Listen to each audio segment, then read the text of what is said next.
Përshëndetje të dashur miq të A-Times. Jemi këtu për të komentuar vendimin e gjykatës kushtetuese dhënë dje lidhur me kërkesën për interpretimin e nenit 103 të kushtetutës dhe nenit 93 të saj nga Këshilli i Ministrave apo nga kryeministri lidhur me imunitetin që kanë anëtarët e Këshillit të Ministrave, në rasti konkret zëvendës kryeministre dhe ministre e infrastrukturës dhe energjetikës zonja Belinda Balluti. Ashtu sikurse e kam thënë edhe më parë opinionin tim lidhur me pezullimin nga detyra, kjo është një ndalesë e cila nuk ekziston në kushtetutë për sa i përket ushtrimit të funksioneve publik lidhur me anëtarët e Këshillit të Ministrave apo çdo pozicioni tjetër, përveç atyre të cilët janë zgjedhur nga populli, siç kemi rastin e të zgjedhurve, kryetarët e bashkisë, kryetarët anëtarët e Këshillit Bashkiak apo anëtarët e Kuvendit të Republikës së Shqipërisë. Kjo është një hap pozitiv lidhur me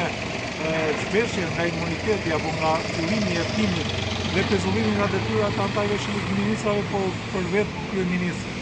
Megjithatë do të shikojmë se çfarë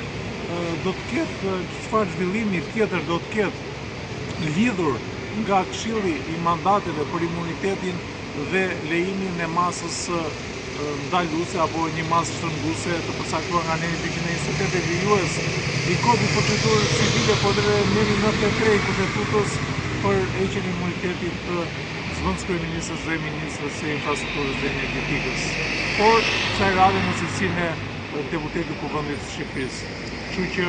është një situatë e cila e ka hapur dritën jeshile edhe vetë pezullimit të kryeministrit, nëse SPAK apo Prokuroria e Posaçme e çmon të arsyeshme. Kjo është një fitore lidhur me pushtetin gjyqësor mbi pushtetet e tjera, për sa i përket kontrollit dhe balancës së tyre, por edhe një e drejtë e cila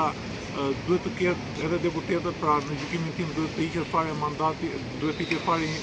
imuniteti, pra ata nuk duhet të kenë imunitet për sa i përket marrjes së autorizimit si në rastin konkret, në mënyrë që ata të jenë të barabartë përpara ligjit, ashtu sikurse qytetarët e tjerë. Megjithatë, javën që vjen do të shikojmë se çfarë zhvillimesh do të ketë. Gjithashtu lidhur me një interpretim për sa i përket kësaj dispozite, pra neni 103, ngelet pa u interpretuar, ndoshta